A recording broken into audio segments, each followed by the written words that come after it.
Hello, welcome to the Nerdy Folks Podcast, a conversation about the nerdy things we love and the things that matter most.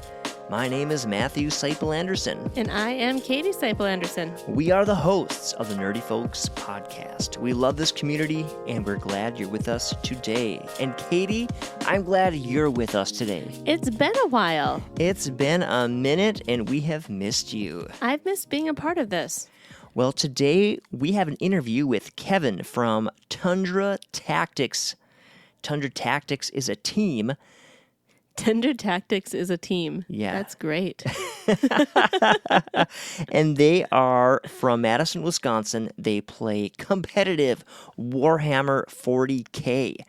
And I had a conversation with Kevin at Adepticon, and he actually cleared up some misunderstandings I had about how Adepticon worked, and at least as far as Warhammer goes.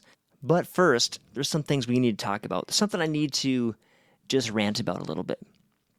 Oh, good. So, I missed Dune in the theater, right? Dune 2, which just came out.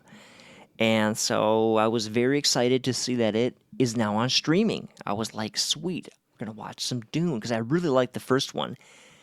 Guess how much it is to rent Dune?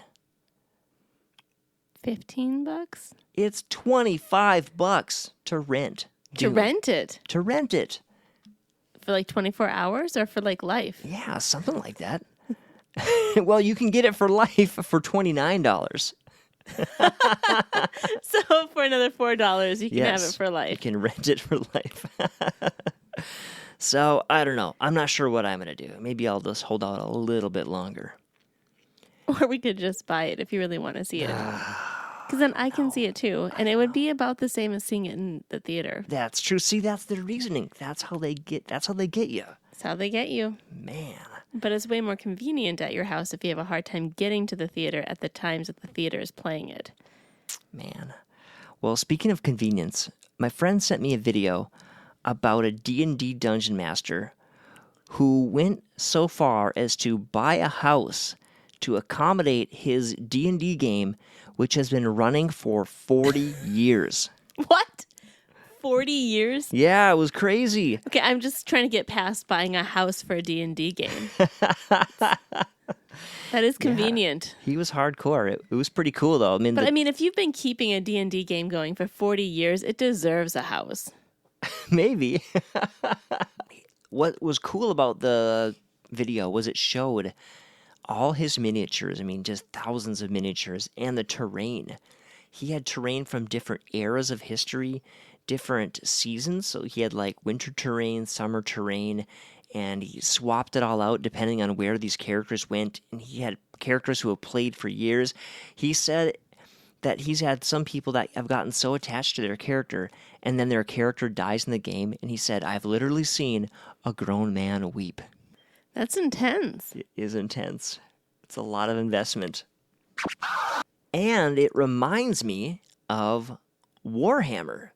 Shall I enlighten you, my dear, about Warhammer?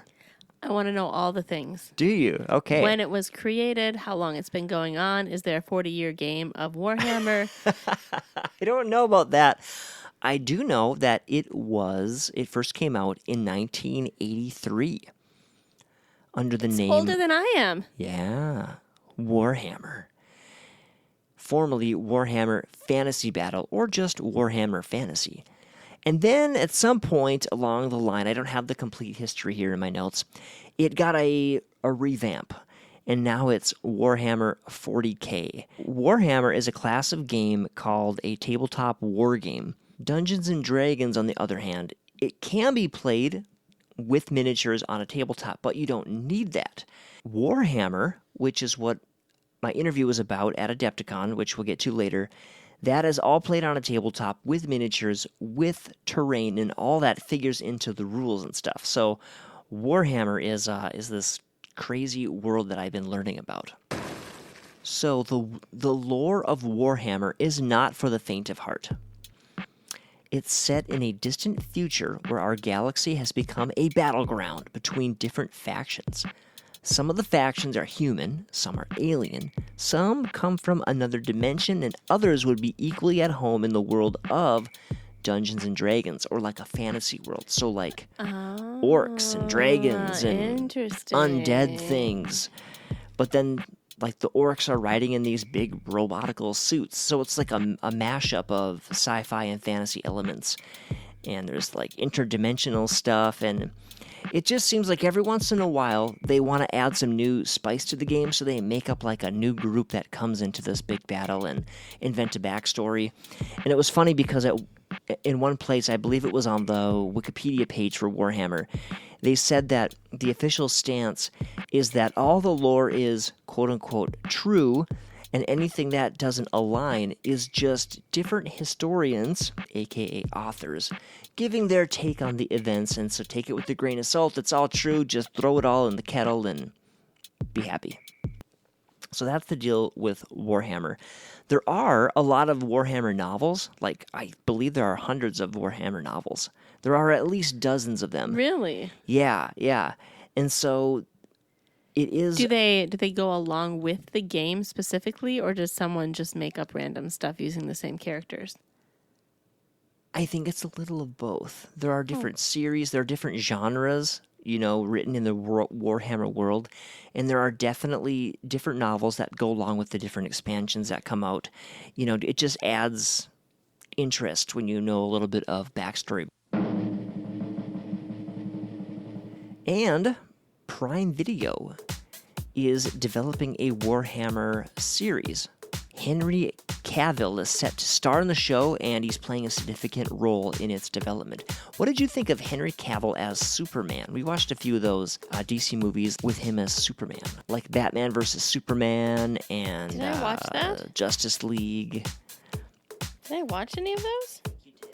He's muscular, he's in a red, white, blue jumpsuit. He must have fit what I assumed a Superman character would be, so I don't think that I didn't think it anything extraordinary, I guess. I didn't even remember I watched the movies, so.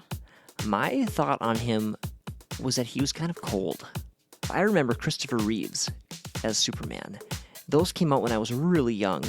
He's kind of iconic now. You can't really, compare anyone to Christopher Reeves, though. Actually, now that I think of it, they might have come out before I was born, and I just watched them when I was really young. I really think that they are significantly older than you are. Yeah.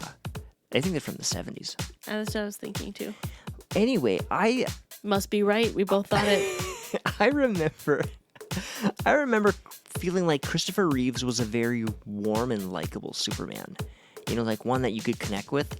And I felt like Henry Cavill was just kind of cold, quiet. He looks like a Superman, though. His face looks like a Superman. He looks like a chiseled Greek god, so, he fits the role. I think he's going to be perfect in Warhammer, though, because if I found him cold as Superman, seeing him as like a cold soldier in an epic sci-fi fantasy battle. Bingo. Seems like a winning ticket. So here's something I think you can relate to, Katie. Competition. What are you saying, Matt? You're a little competitive. No, I'm not. I guess that's argumentative, not competitive. To quote Nacho Libre, I want to win. I do like to win. So, you might enjoy, if you ever did play Warhammer, playing in a tournament. Adepticon is one of the largest, if not the largest, I think it is the largest tabletop gaming convention in the country. But it is not where the championship Warhammer game is played. So here's the deal. If you play at Adepticon or a few other conventions around the country, you can win what's called a golden ticket. If you win a golden ticket, you get to go to the finals in Atlanta, Georgia. And that's happening this year, November 16th through the 19th. Do you get the golden ticket by winning, or is it like a chance thing? Yeah, you have to win and qualify at Adepticon or one of the other qualifying tournaments, and then you can go down to Georgia and play in the World Championships.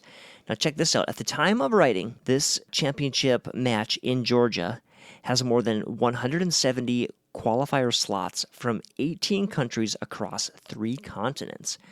This includes Australia, Germany, France, Spain, Sweden, the UK, and the US, to name but a few. That's actually kind of amazing. Yeah. It definitely transcends cultures and I don't know. That's kind of cool. Different languages, different cultures. That's cool. One thing I noticed at Adepticon was the work and the labor of love that went into these games.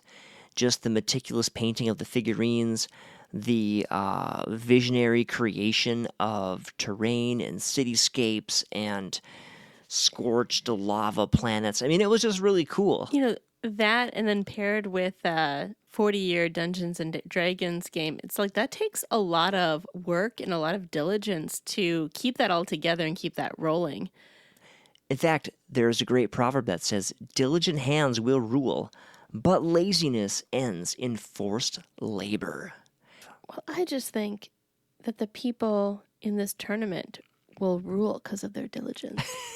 No, I do think just in life in general, diligence and grit help you move forward in life, because you get so many setbacks in life, so many discouraging times, so many frustrating things.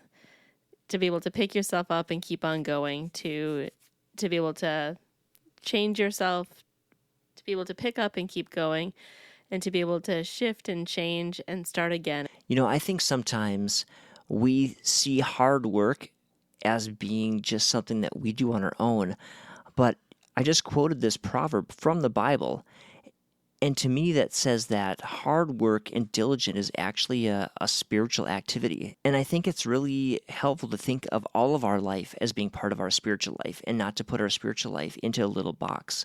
You know, God is part of everything we do. And I think if you are meticulously crafting models, even that, you know, there's an excellence there. There's a beauty there. It brings joy and enjoyment into the world. And that can be something that can give glory to God, as crazy as it sounds. Let's head over to Adepticon and catch up with Kevin from the Tundra Tactics team. All right, I'm still at Adepticon, and who am I talking to? You're talking to Kevin Leonard, part of the Tundra Tactics team out of Madison, Wisconsin. Hey, that's awesome. So I originally grew up in Duluth, Minnesota. Oh, okay. I actually was drawn to grab you and talk to you and ask you for an interview because I saw Tundra, and I'm like, yes, the Tundra. I'm from the north. So these are my people. Okay, so you're playing. Tell us about what game you're competing in, because you're in a competitive team here at Adepticon, which is kind of like one of the main draws for the convention. Tell us about the game you're playing. So we're playing Warhammer 40,000.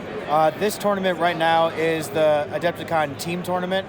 It's a 4-man, and then you split between 2 people on each team and go play a game against your opponent. So it's basically a 2-on-2s happening at the same time. This is one of their more fun tournaments. And then the ones on the Thursday one is the Adepticon Champs, where it's just a single 1v1. And then if you make top 16, you play on Friday. That's awesome. Come to the judges station, and the captain from Team Battle Brothers come to the judges station, and the Greater Evil to the judges station, please. All right. So what did it take for you to get a spot to play in Adepticon? Just get to play in Adepticon. Honestly, you just get on the website early when the tickets go live. That's all I got for you. Anyone can join. You can be just starting out or been playing this for years. So it's an opening game or an opening hobby even. And I enjoy it. Nice. I enjoy playing this game. So what's it like back at home? Is there a pretty healthy community or big community of people that play? Oh yeah, there's in the Madison area, there's probably about 20 or 30 of us. In the Milwaukee area, there's about 10, maybe 15 to 20, lowest to 10. In Illinois, there's about 4. Sometimes they travel up and then just represent the team and play in the tournaments in Illinois. And then we have a Texas branch even, and they're in like I think the Houston or Dallas. I'm not super sure, but I know in Texas. And then there's I think a good 5 or 6 people in the Wausau area. So we're all over the place, honestly. That's cool. Yeah. So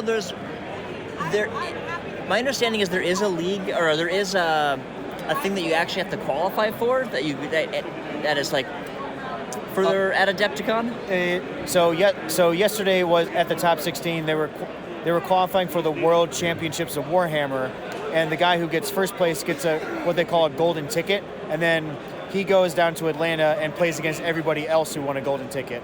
So that's what GW did this last year, and now they want to do it again because people were liking it. So then it gives an incentive for people to, let me get the golden ticket and then go over and try to be the best, I guess. And not on top of getting ITC points, independent tournament circuit points. Then you can see how good you are. Because sometimes you can play a bunch of schmucks and get first place at a random tournament, get really high points, or get points going to any other tournaments that's all over the world. So yeah. Is the gameplay here a lot more fun because you're playing with people who are really experienced? Yeah, it's a fun time. So for this one, it's nice to play. This is more of a relaxed setting. Like you still play for prize and stuff, but you don't have to worry about like people being jerks probably 99% of the time. That's awesome. So yeah. Yeah, the vibe here is very positive. So it's been super fun to hang out and like learn about how all this works and stuff. Anyone in your group trying to win the Golden Demon? No one entered a Golden Demon entry. I know one of us probably could, but I don't think anyone did it on my team right now. I know there's a really good painter. His name's Jeff. He does good painting. I don't know if he actually entered anything today or this weekend. So I'll ask him when he gets back. But hopefully he did. He's really good. Cool. Want to give any shout outs to like local game shops or anything back home? Oh yeah. So around here in the Illinois Chicagoland area, I would definitely check out Grognard Games in Roselle, Pastimes in Niles, Illinois, a Dice Dojo in Chicagoland, Illinois, the Warp Storm Gaming in Milwaukee, Wisconsin, Noble Knight Games in Madison, or Fitchburg, Madison area, and Cataclysm Games in Manchester Park / Rockford area. Those are the shops I would say you could definitely go check out. Awesome. Hey, thanks so much for hanging out talking. Right. Appreciate it. Have a good one. Yeah, you too. I just can't get over Tundra Tactics Team. I think you need to add a couple more T's to it somehow. The Tenacious Tundra Tactics Yeah. Team Tournament. Thank you so much, Kevin, for taking a few minutes to talk with me at Adepticon. Hey, if you're listening and you have not subscribed, go ahead and do that right now. Subscribe to the show so you don't miss any episodes. You can catch up with us at nerdyfolks.com. That's our website. And until next time, love you. Take care. God bless. Bye-bye.